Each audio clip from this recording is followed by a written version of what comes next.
Hey everybody, it's Jason Blaha here, and today I want to recover a specific topic that I normally think is so well understood that it doesn't need to be covered in the training world. And it's one of the original, probably first 10 videos I ever did on YouTube, was discussing the difference between exercise and training.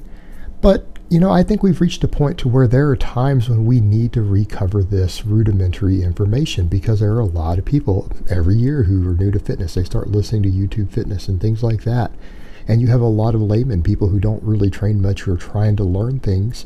And people throw around terms like exercise, training, things like that, without really understanding the difference, And that's important even when you think of the fact that we have terms like this as an exercise. A curl is a bicep exercise. The bench press is an exercise. And that is that the difference between exercise and training has to do with a short-term versus a long-term goal. In other words, exercise is something that you do for immediate gratification. You have an immediate goal that you want to achieve for that day. Now, pretty high on that list is burning some calories, right? People will do exercises to burn calories. They will do exercises to get their heart rate up. They'll exercise to do something productive, to feel positive for the day. People can exercise for therapy. Right? A therapeutic response that you get from the stress relief from training, or the mental focus you're getting from training, or exercising in general, doesn't have to be training. The therapeutic aspect of it is short term, because it's an immediate change in dopamine and other things in your brain.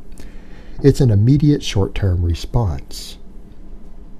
Conversely, training is something we do in a planned, calculated manner with the goal of a long-term performance and or structural change in our body. Now, obviously, body fat's not really the same as a structural change, because we're talking about structural change. We mean a change in your bone structure or your skeletal muscular structure in some way, because all training affects those things. It's not just your muscles, it's tendons, ligaments, bones. All these things are affected by training. And there are visible changes that can be seen when scientists look at it. There is actually changes in your bones as a result of training. You are increasing bone density. You're making your bones stronger. But when we are training, we are taking a systematic approach to what we are doing with a planned progression of some type. We have something planned out in which we are seeking to force our body to adapt and improve in some way. And it's not arbitrary, it's not random, because randomness very rarely produces the desired result. It's a targeted result. So in other words, we weight train to gain muscle mass through various parts of our body or our entire body. We weight train specifically for the goal of maybe lifting a certain amount of weight, getting a certain muscle a certain size, increasing connective tissue, increasing bone density.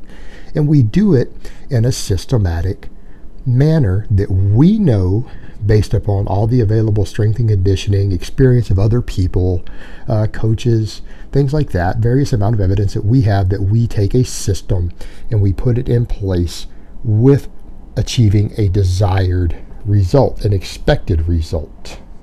Training is always done in a consistent and planned manner in which we set about to have an expectation, meaning we are doing this knowing that we are going to achieve X result if we implement Y protocol over whatever period of time. And then obviously there's going to be variability.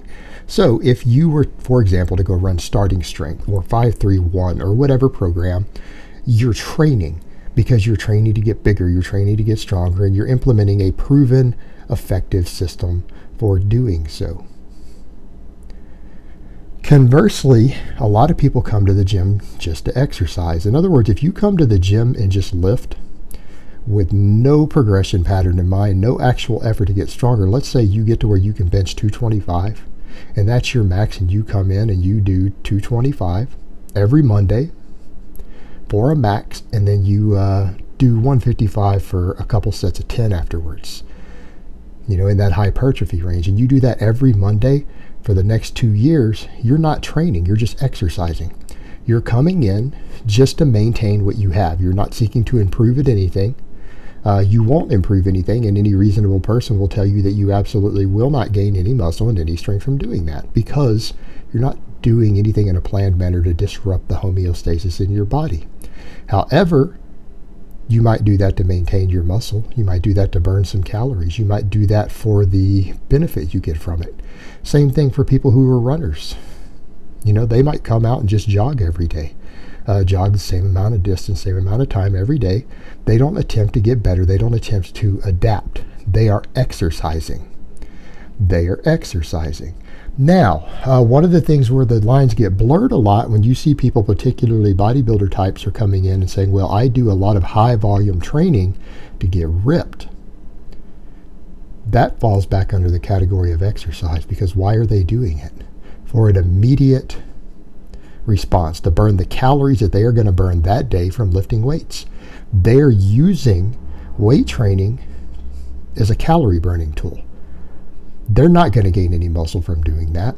If you're exceeding the maximum volume from which you're really going to stimulate muscle growth, you're not training anymore. You're certainly not doing that expecting your muscles to adapt in any way.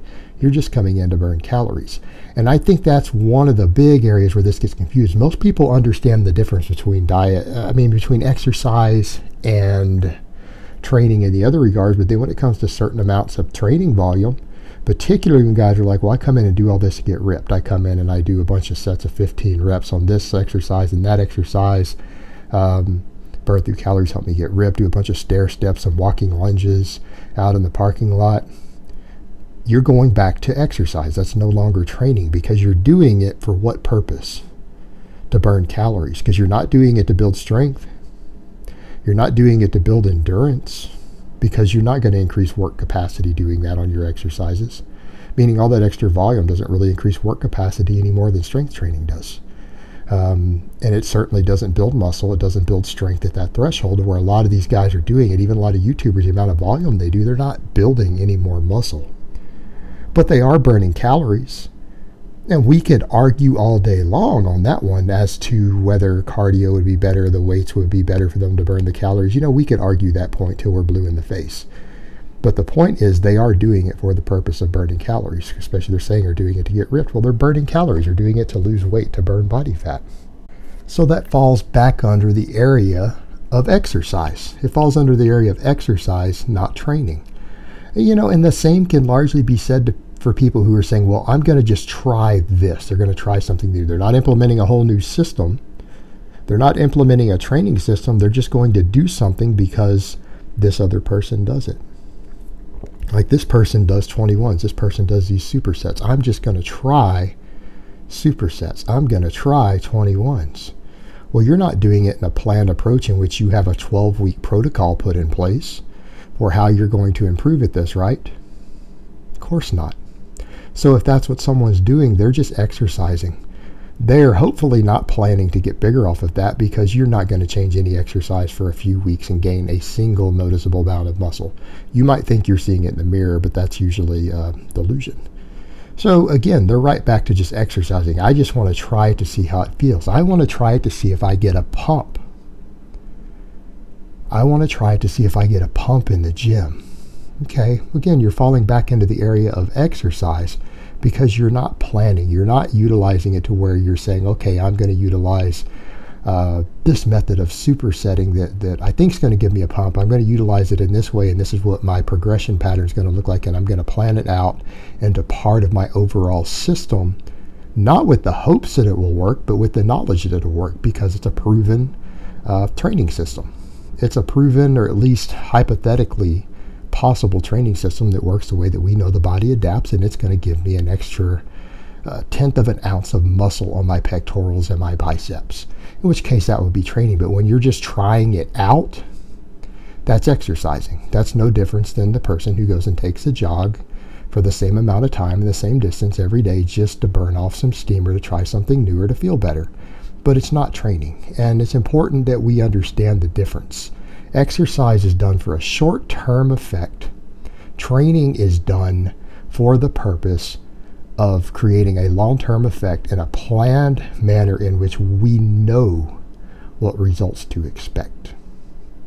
Alright guys, but that's really all I have to say on that today. I hope it's been informative, and I will talk to you guys next time.